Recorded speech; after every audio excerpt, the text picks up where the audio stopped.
Un nuevo concepto de comunicación social y libre. Libre. Libre. Libre. Canal Constanza. Saludos, buenas tardes, ya casi buenas noches, señoras y señores. Hoy estamos a 15 de julio del año 2024. ¿Por qué estamos aquí? Esta es la pirámide, como pueden ver ahí detrás. Hoy estamos porque se celebra un memorial a Francisco Alberto Caamaño. Aquí nos encontramos con la señora Vicenta Vélez, Vicenta Viles, viuda de Caamaño. de Camaño, pero sobre todo compañera. Compañera sobre todo. Señores, De 1932. Lo Y fue asesinaron. asesinado el 16 de febrero de 1973, aquí en ese lugar que visitamos hoy, que se ha convertido en el memorial, porque en ese lugar se dio, cerca de ahí se dio la última batalla, y ahí también, cerca de ahí, entonces fue apresado y traído a ese lugar.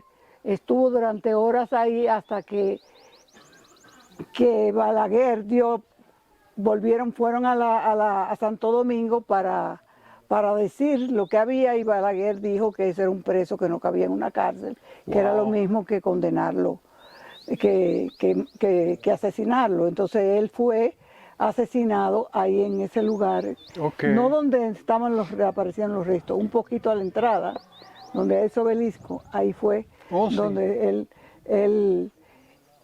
le dieron para que caminara, y entonces le tiraron. Yo estuve escuchando el testimonio que usted nos dio allá, pero es bueno que la gente vea, Canal Constanza, que a veces no se le pasa, que la gente sepa los restos de Caamaño. Hay gente que nos preguntamos, pero ¿y qué de los restos de Francisco Alberto Caamaño? Eso es como un misterio. ¿Qué pasó con eso? Bueno, cuando lo asesinaron, que fue, él salió caminando, no estaba amarrado, y le dijeron, e inclusive él le preguntó a uno de las personas que eran de su custodia, ¿me van a matar? Entonces no le contestaron, y él le dijo, mire, yo soy un hombre, yo quiero que usted me diga. Entonces la persona le dijo que sí, y entonces él salió caminando, y como un montículo parecido a ese que está ahí así, que están allá, y entonces dio la vuelta y trató de decir que viva la República Dominicana con el puño en alto, porque estaba amarrado, estaba atado. Y entonces una bala le atravesó la boca y lo mató. Y después entonces, después que lo mataron, entonces dieron la orden de que lo picaran, que lo quemaran y que se lo tiraran a los puercos. Oh, wow. Entonces, cuando en estos lugares de temperaturas frías y de altura, el fuego no es lo mismo que en lugares llanos. Es decir, aquí es más difícil de quemar cualquier cosa, da mucho más trabajo, también cocinar, lo que sea, da mucho más trabajo, porque el fuego se hace más difícil. No, en temporada fría. Estuvieron tratando de quemarlo, y realmente no se lograba, y en una que vino Emilio Jiménez, que se lo encontró y le dijo, pero todavía ustedes no han acabado, mira cómo que eso se hace, y cogió una ametralladora y le hizo ta ta ta ta ta ta ta ta ta ta ta ta, y ametralló el cuerpo, y entonces el cuerpo se dividió en pedazos. Entonces él dijo, acábenlo de picar, acábenlo de quemar y tírenselo a los puercos. Entonces esa gente estuvo tratando de hacer eso durante mucho tiempo, pero no pudo.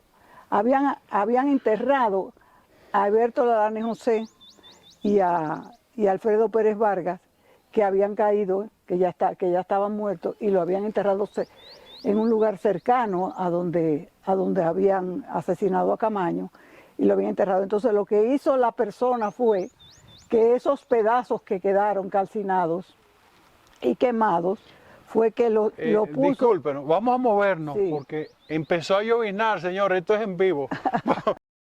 Bueno, pues esa persona que ya no podía terminar de quemar esos pedazos que habían quedado ya, lo que hizo fue que lo puso junto con los otros restos, puso como una capa para separar y puso eso junto con los otros restos.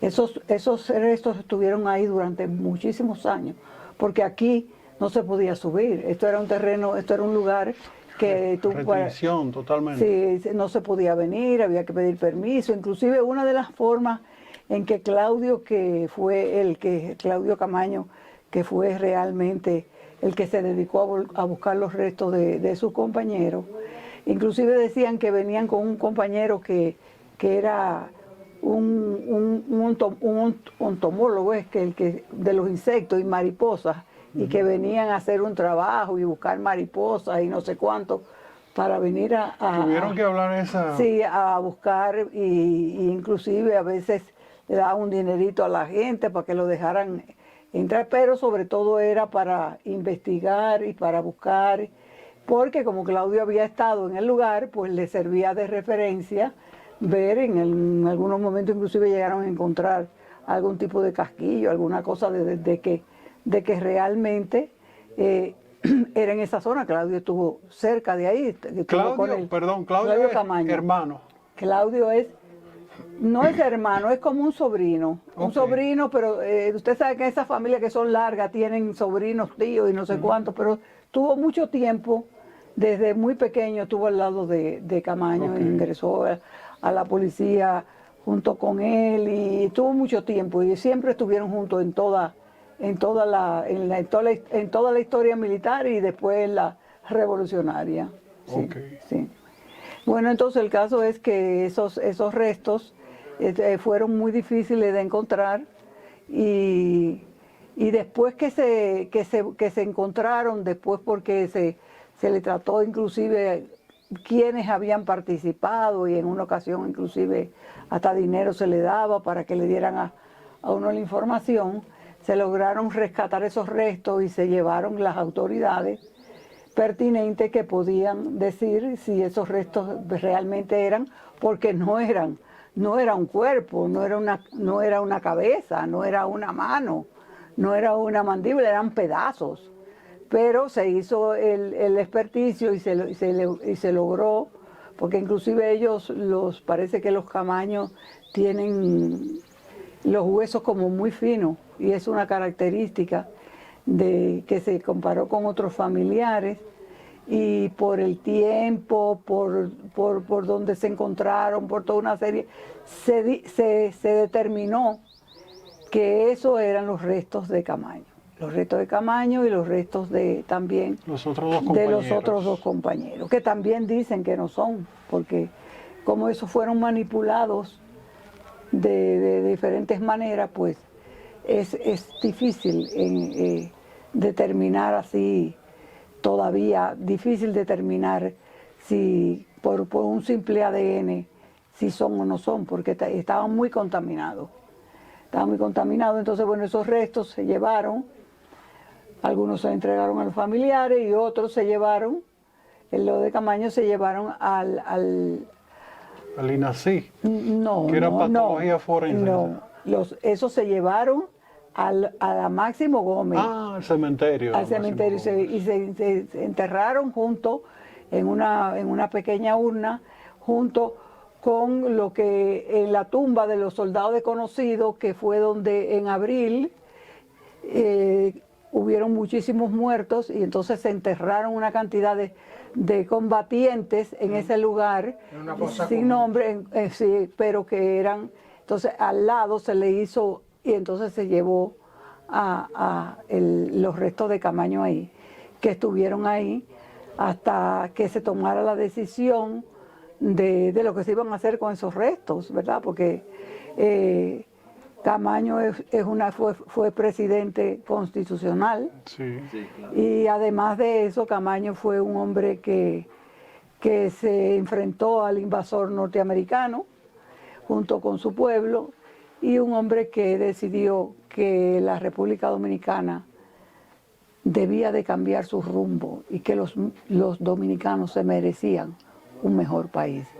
Y decidió, inclusive después cuando salió a Londres, irse a entrenar para hacer un ejército popular y hacer una revolución. Eso, entonces, esos restos, con esa historia, pues entiende el pueblo dominicano que merecía tener un lugar. Sí. Entonces las cámaras después hicieron una ley donde mandaban los restos de Camaño al Panteón Nacional. Y entonces eso se decidió y se hizo una ley para eso y se estuvo trabajando en eso y casi ya en el momento de que estaban dispuestos ya las actividades que se iban a hacer, que si se iban a llevar a un sitio, que si se iban a llevar al otro, si iban a hacer sus recorridos y todo eso, se percataron de que eso tenía una connotación demasiado que podía traer otras consecuencias y que además otra de las consecuencias que iba a traer es que se iban a conocer a sus asesinos y sus asesinos todavía se necesitaban para ganar elecciones. Wow. Estamos hablando de cuando quisieron llevar esos restos al Panteón Nacional, ¿no? Sí. ¿De qué año ya? ¿74 o 75? Sí, no, eso ahora mismo no recuerdo con precisión, pero no fue después, fue mucho después. No, eso pero fue, en el fue, periodo de los no, 12 porque- años de Balaguer todavía. Sí, todavía. Que había poco que creer ahí, lamentablemente los balagueristas me van a disculpar, pero Sí, ¿qué se podía creer? sí. Entonces, y realmente no fue ya, porque en el momento del Balaguer, eso fue porque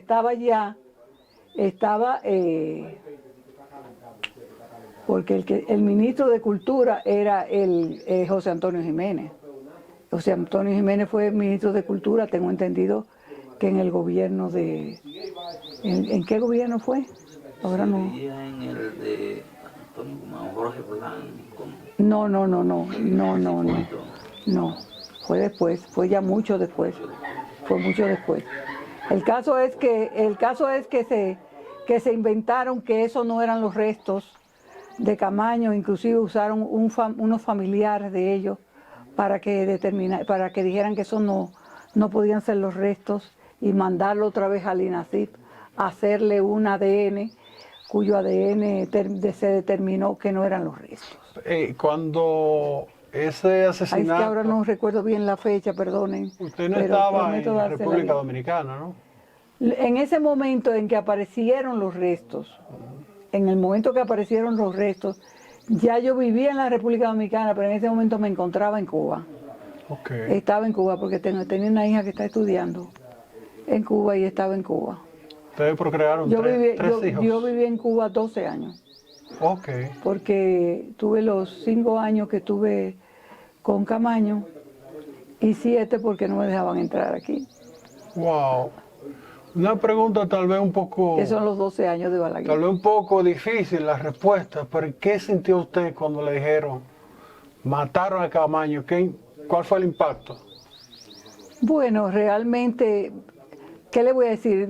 Nosotros, como yo estaba junto a él en todo el momento, inclusive yo me entrené con él y pensaba venir también a la guerrilla con él, y me entrené para eso.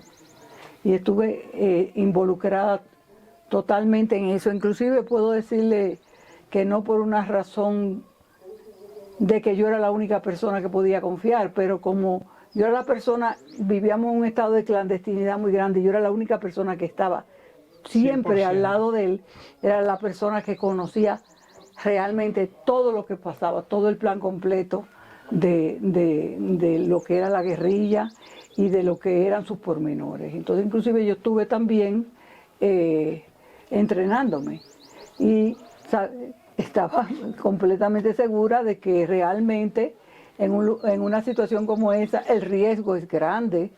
Nosotros sabíamos que un intento guerrillero con una cantidad de personas como la que al final se terminó siendo, que eran 9 personas, es un riesgo grande.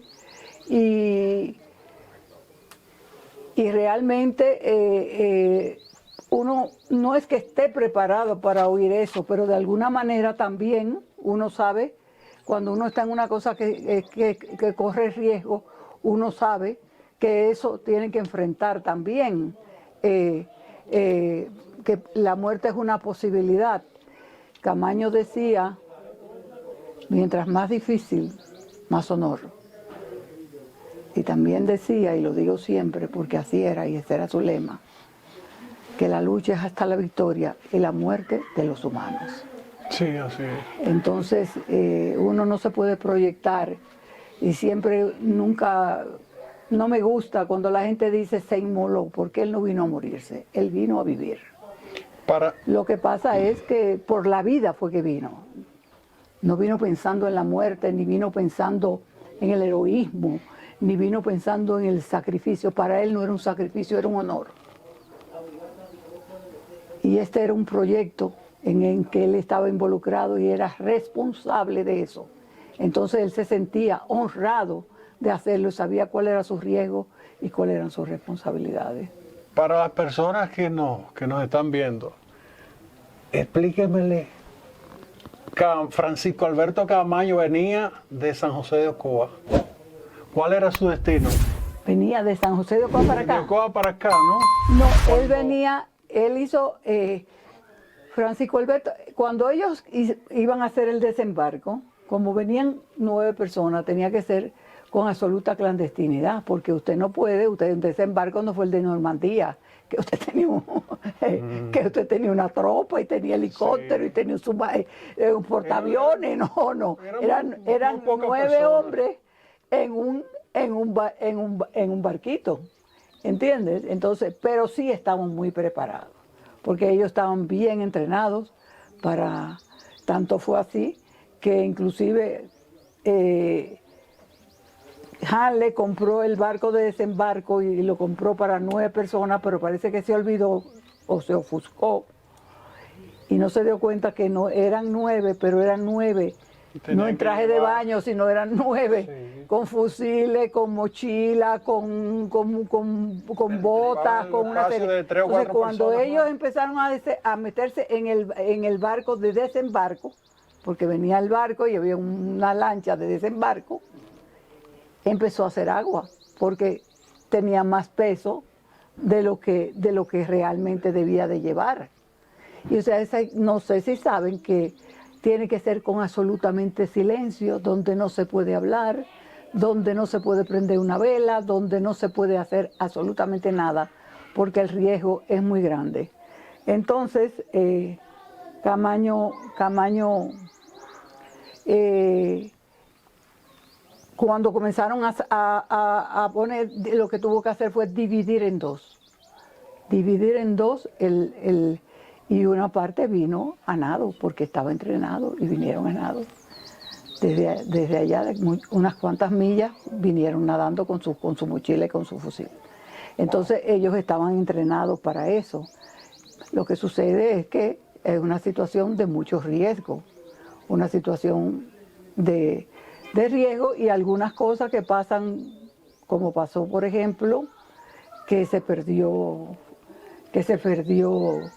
Toribio, y entonces, bueno, Toribio se perdió y ellos lo dieron por muerto, porque ellos tuvieron mucho tiempo esperando, pero llegó un momento en que tenían ya que retirarse, y Toribio lo que hizo fue que vino a la ciudad. Y ellos se fueron a la montaña. Entonces ellos cruzaron de Playa Caracoles, por donde ellos entraron, por La Boquita, que realmente, así es el nombre correcto, La Boquita, que queda cerca de Playa Caracoles, entre Estebanía y Las Charcas, por ahí. Entonces ellos por ahí entraron y cruzaron a Campo Traviesa, y entonces por Las Charcas ellos subieron. Ellos alquilaron a un señor que le dio en un camión, que lo subió, y todo eso lo dejó en un sitio porque eran militares. Ellos venían vestidos de militares y ellos estaban como militares. Entonces ya de ahí en adelante ellos comenzaron a subir hacia hacia estas montañas que eran las que se suponían que iban a encontrar algunas cosas que ya se habían hecho contacto con algunos compañeros en el entrenamiento, de que debían haber enterramientos con comida y con una serie de cosas que no se encontraron. Entonces ellos tuvieron un primer combate para hacer saber que se encontraban aquí, pero la idea no era combatir al principio, sino de que ellos se supiera que él estaba aquí y entonces buscar la incorporación y la contribución de una serie de otros compañeros que se iban a unir. Sí. Y tuvo una situación fue hizo mucho daño a mi entender cuando Juan Bosch desmintió que Camaño no estaba, sabiendo él que él estaba. Eso fue una cosa que hizo mucho daño, porque la gente comenzó a creer. Si dice Balaguer que Camaño está en la República Dominicana, inclusive Camaño cuando se baja del barco pone un letrero que dice cuidado, hay explosivo, y firma Francisco Alberto Camaño, es decir, para que se sepa que él está. Dejando huellas. Entonces, tienen ese primer combate, y entonces Balaguer dice que está y Juan Bosch dice que no está. ¿A quién le cree el pueblo? Entonces eso realmente hizo mucho daño, a mi entender, porque los primeros momentos, o los primeros días, o las primeras semanas, son determinantes en el asentamiento de la guerrilla, en la posibilidad de que la guerrilla pueda encontrar un lugar donde poder establecerse sin que lo detecten, donde puede conseguir las personas que puedan hacer las coordinaciones o los enlaces y ese tipo de cosas. Eso es en los primeros días que se logra y donde hay las dificultades. Siempre va a haber dificultades, pero mucho más en los primeros días, porque siempre es la parte de que tú vienes y que tú conoces a través de mapas topográficos, a través de informaciones, pero que no conoces realmente, como pasó aquí, que habían quitado todos esos aserraderos, no había comida en estos lugares, aquí no iba, ustedes busquen una mata de naranja que no la van a encontrar por aquí, es decir, pino no se come. Es decir, entonces realmente esa situación sucedió y creó una situación de que ellos tuvieran que moverse hacia lugares en busca de comida, inclusive de hacer contacto con personas en busca de comida. Y entonces nosotros, aquí no había una cultura, en estos lugares aquí no había una cultura guerrillera, no había, el campesino todavía tenía sus reminiscencias del pasado, donde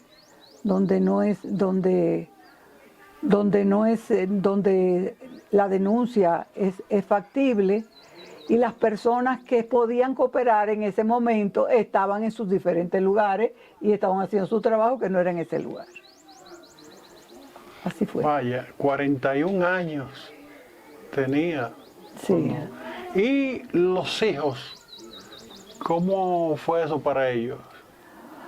Bueno, realmente para los primeros hijos de él, que son más mayorcitos, me figuro mucho más doloroso, porque ellos habían estado con su padre, lo conocían a su padre. Ellos no vivían con él en Cuba, con él porque vivía yo, ellos vivían con su mamá. Pero él siempre fue muy buen padre, quiso mucho a sus hijos. Y ellos tenían un gran cariño por su padre y un gran respeto y todo eso. Y fue una situación dolorosa. Para los míos no fue tanto porque estaban muy pequeñitos. Muy pequeñitos. Entonces realmente mi hijo Román Ernesto tenía 2 años. Entonces realmente estaban muy pequeños. Y yo hice algo que no sé si si uno lo debe hacer o no, pero siempre las madres y los revolucionarios tratamos de hacer lo mejor, podemos equivocarnos. Pero yo no quise nunca llorar delante de mis hijos. Yo no quise que mis hijos tampoco fueran hijos de héroes, sino hijos de hombres revolucionarios. Entonces, por ejemplo, cuando hay algo que para mí es una cosa que inclusive yo lo digo en el diario, porque fue una de las cosas más dolorosas para mí. Y fue lo único que yo entendí, sinceramente, que fue un sacrificio, porque mis hijos no sabían quién era su papá. Terrible. Y fíjese de quién eran hijos. Entonces, y yo estaba con él en esa misma situación, yo estaba con él dentro de eso. Para que ellos pudieran estar allá, ellos se pasaban como hijos de comandantes revolucionarios de la revolución, pero eran comandantes cubanos. Mis hijos supieron quién era su papá después que su papá se había muerto. Entonces, eso para mí sí fue, eso es duro. Y siempre yo traté de ver cómo yo podía explicarle eso y para que ellos lo entendieran de la mejor manera y de que se sintieran orgullosos de su padre y satisfechos. Y sobre todo, que conmigo no me lo tomaran en cuenta eso, porque yo era la que había quedado viva. Y realmente yo le dije, bueno, pues lo que pasa es que él no era solamente el papá de ustedes, era el papá de muchos niños que necesitan que se haga algo, necesitan padres así, de muchos niños que sus padres no pueden darle lo que ellos necesitan porque no pueden llegar a tener trabajo o tener las posibilidades o porque no tienen la conciencia. Y por eso él lo hizo. Entonces yo le tenía su fotografía y ellos le ponían su nota buena, le cantaban canciones bonitas, hablábamos delante de su fotografía, es decir, tratar un poco de mantener eso, aunque realmente en algún momento de la vida mi hija me dijo, yo nunca pude decir papá. Y eso es una de las cosas que yo extraño. De las circunstancias que... Pero eso es lo que uno tiene que pagar por ser revolucionario, por el orgullo de ser eso.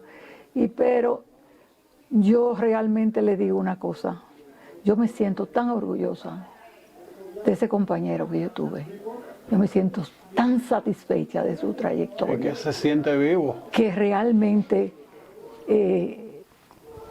creo que es un ejemplo, no solamente para la República Dominicana, que es un país pequeñito. Es un hombre que cabe en cualquier lugar que se haga un proyecto de una buena vida, de una nueva vida. Él pertenece a esa clase de hombre que dijo el Che, al hombre nuevo. Eso suena lindo. ¿Y la fundación, cómo funciona? ¿Ustedes tienen una sede central?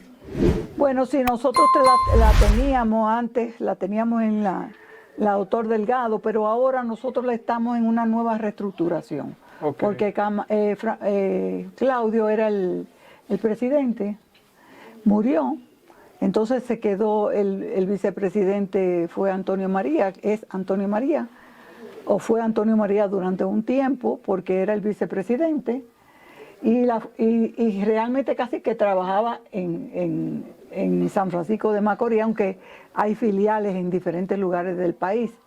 Pero ya este año nosotros hicimos la asamblea y se hizo una nueva directiva y está Claudio como presidente y ahora estamos en esa situación de que la fundación crezca. Es necesario que crezca, es necesario que estas cosas las conozcan.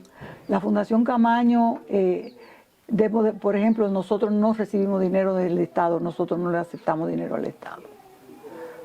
No, porque nosotros recibimos cooperaciones y cosas de estas para hacer algo, para pero no recibimos porque no queremos. Entonces, ¿cuántas tener- filiales tienen actualmente? Bueno, tenemos unas cuantas, como pueden ser 10 o 12. Ok. Sí, Vi que levantaron un monumento precioso en San Francisco. en San Francisco de Macorís. Sí. No pude ir porque estaba lloviendo, Sí. Gerardo, ¿usted se acuerda? Sí. Pero eso quedó...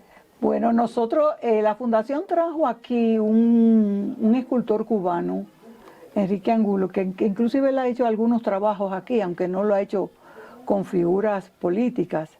Pero ha sido de los pocos que han dejado que haga un trabajo, que ponga la cara de Fidel en alguna parte. Si eres un gran escultor y ha hecho trabajos monumentales en Cuba y nosotros, yo cuando estaba en Cuba yo lo conocí aquí también, en algún momento que él vino, y entonces hace poco lo trajimos y él nos hizo un busto de Camaño. Okay. Y nosotros ese busto lo pagamos, pero con una condición que él nos dio, y era que nosotros pudiéramos hacer réplica. Y hemos hecho, la que estaba en San Francisco es una réplica. Okay. Tenemos otra que está en Neiva, y ahora yo estoy haciendo... ¿Tienen una en Neiva? Sí, en Neiva. En Neiva está, no se ha puesto todavía, porque la está ahí, de que si la van a poner aquí, la van a poner allá. Entonces, es esa, porque ¿cuál es la idea? La idea que tenemos es que en las provincias, sobre todo en las provincias principales, haya un busto de Camaño, pero que sea el mismo, para que se identifique. Exacto. Para que lo puedan identificar. Entonces nosotros, cuando esa réplica, resulta que el busto no costó mucho, pero la réplica cuesta poco. Sí. Entonces eso nos permite que cuando se compran uno, inmediatamente yo mando a hacer el otro, y tengo el otro para cuando el otro quiera hacerlo, ya se pone. Entonces así nosotros podemos hacer eso. Hay algunos lugares que hay bustos de Camaño, pero que están muy deteriorados, como en Las Charcas, como en San José de Ocoa, que hay dos que también están muy deteriorados, y que pudieran ser, en Santiago no hay uno bueno, ¿entiendes? Entonces, bueno, eso queremos de ver cómo lo hacemos, y esa es una de las tareas de la fundación también. ¿Cómo? Un minuto. Ok, pero hay más espacio, ¿no? Tengo un minuto en este corte. Ok. Bueno, no, puede cortar y iniciamos de nuevo otro rato. Ok, corte. Listo. Ok, ¿y cómo ve usted como la acogida de la gente, especialmente la juventud? Cuando se habla de esto, porque esto es algo que vamos nosotros a difundir, esta historia, no la sabíamos, y óigame, yo no es que ando de revolucionario por ahí, pero uno trata siempre en el pequeño pueblo de Constanza, y donde quiera que uno se mueva, donde yo veo algo que está mal, yo digo, eso está mal. Si yo veo a un policía en vía contraria, en una calle de una vía, digo, policía, no está bien. Siento que es mi deber como ciudadano. Pero los jóvenes, yo creo que cuando uno es así, dicen que uno es revolucionario. Simplemente uno lo que quiere es que las cosas caminen bien. Yo como comunicador de Constanza hemos tenido algunos choques con ministerios, no con uno, ministerios, Gerardo, Con varios. con varios. Hablarse hasta de educación, medio ambiente, ejército, ya eso es como demasiado, ¿no? Como los jóvenes, yo sé que hay muchos locos por entrar a formar parte, por eso son buenas que se hagan como esas sucursales. ¿Cómo, donde usted llega que hay jóvenes, cómo se siente ese ambiente? Mira, ahora mismo se acaban de ganar unas elecciones y la ganó uno que dijo que quería el cambio. ¿Y qué es cambio si no es revolución? Siempre la revolución es cambio. Eso es cambio. Eso es cambio. Lo que las cosas no pueden cambiar para mal, tienen que cambiar para mejorar. Nosotros no podemos hablar, nosotros somos revolucionarios, pero la gente y la juventud, sobre todo, algunas se ha hecho la idea de que ser revolucionario es una persona anticuada, Sí. que quiere guerra, que quiere estar peleando. No, Es revolucionar. que quiere que las cosas se hagan mejor y que está dispuesto a cooperar y a dar su esfuerzo, ya sea poco, o sea mucho, o sea demasiado, o sea como sea, para que se llegue ahí. Y eso es importantísimo. Y yo, cuando voy a las escuelas, sobre todo a los liceos, a conversar con los jóvenes, que voy y dicen, bueno, aquí está la compañera, no sé cuánto, y viene y se sienta y están así. Ay, ay, ay, ay, ay, ay, ay. Ese es el estilo de ahora. Y están así. Y yo lo dejo. Entonces, yo le digo, ¿y cuántos años tú tienes? Ah, yo tengo 17. Digo, cuando yo tenía tu edad, yo defendí mi patria. Porque yo también tenía 17 años, tenía menos. Y yo defendí mi patria. Y déjame decirte, yo tenía novio, yo bailaba, yo hacía esto, yo iba al cine, yo tenía postal, yo hacía todo lo que tú hacías. Tenía responsabilidad. Pero también defendía mi patria. ¿Y tú sabes de quién es la responsabilidad del futuro de defender la patria? De ustedes. ¿Y tú crees que si tú no sabes lo que es tu patria y si tú no la quieres, tú la puedes defender?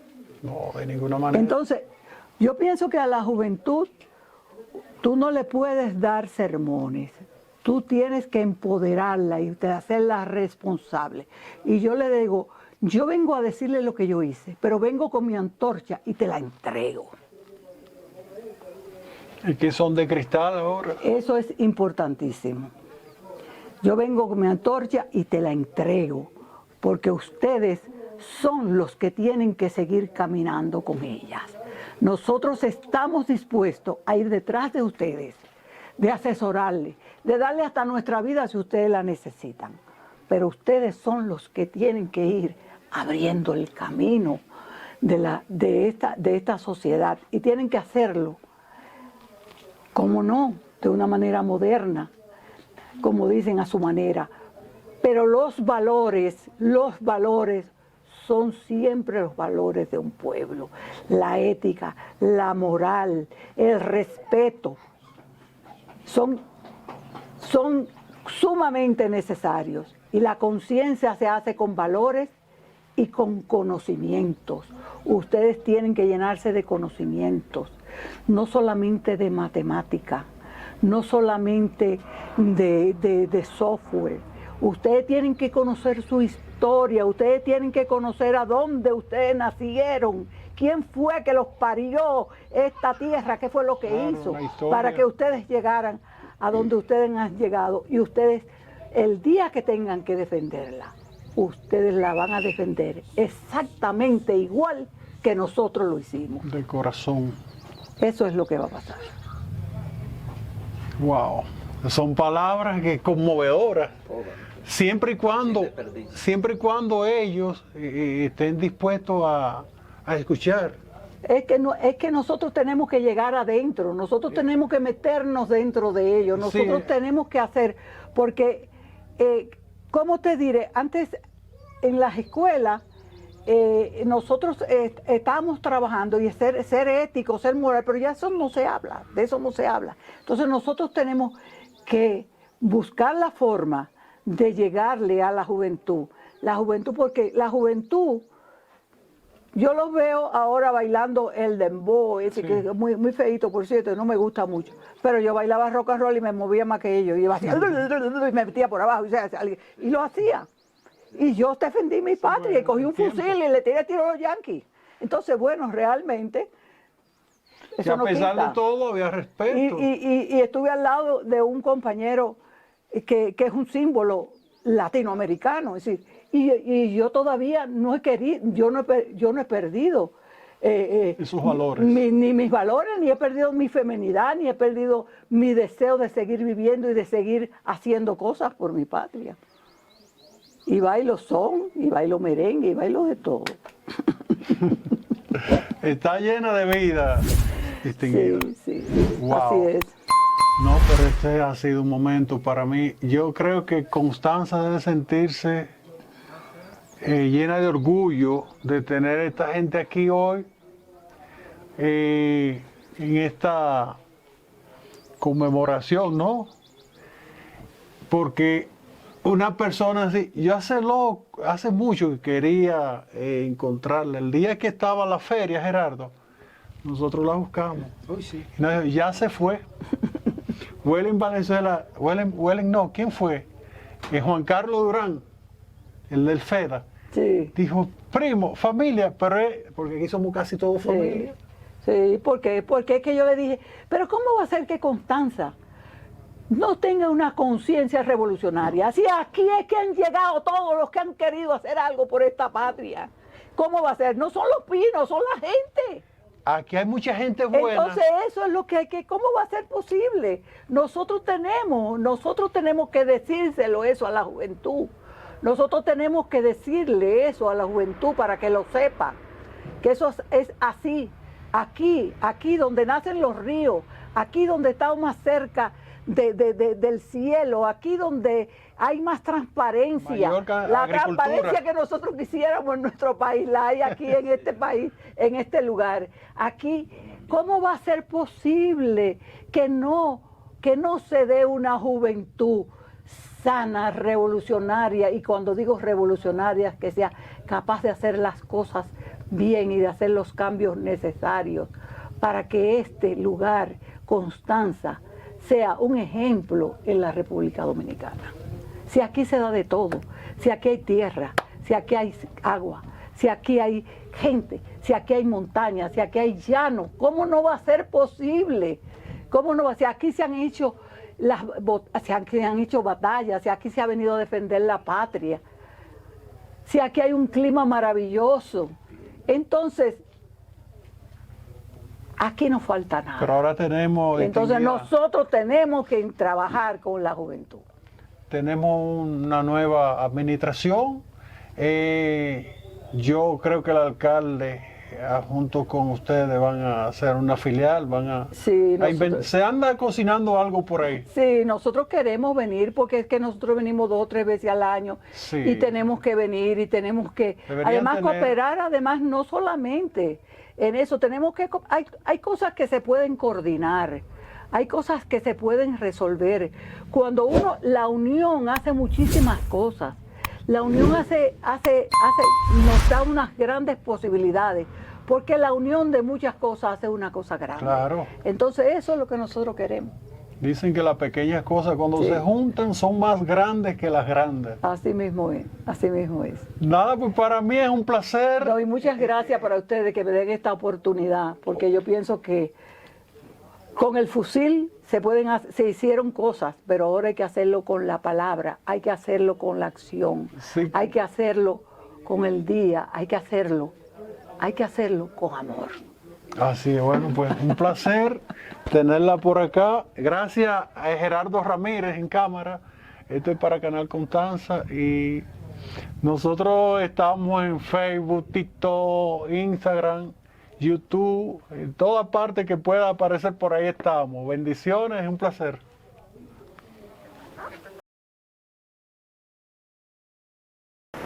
Las tropas de ocupación en Santo Domingo en el proceso electoral tienen que haber influido obligatoriamente en las elecciones. No pueden haber elecciones libres en un país ocupado por tropas extranjeras. ¿Y del resultado? ¿Qué piensa usted? El resultado de las elecciones es el pueblo dominicano el que mejor debe responderlo.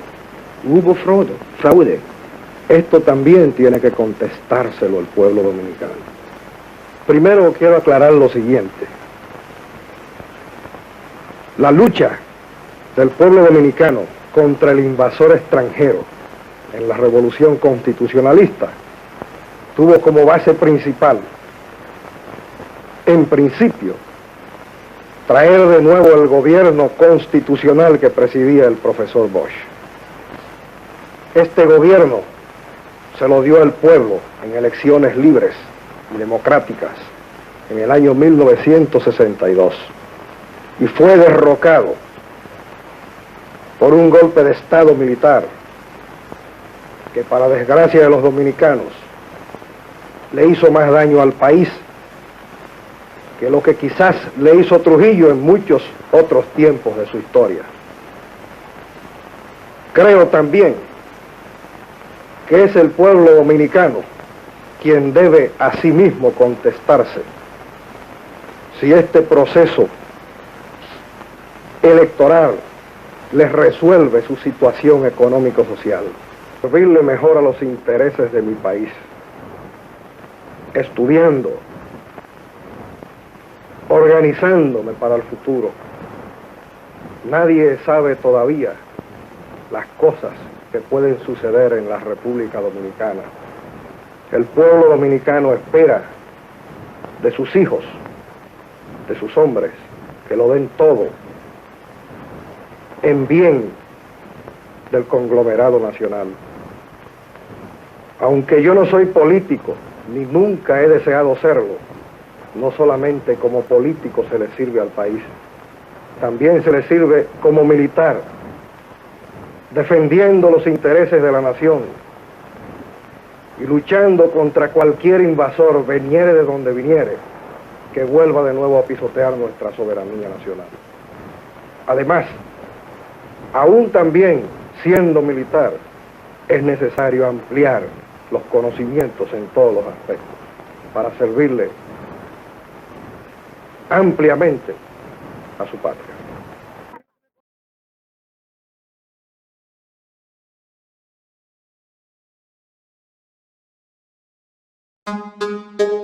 Un nuevo concepto de comunicación social y libre. Libre. Libre. Libre. Canal Constanza.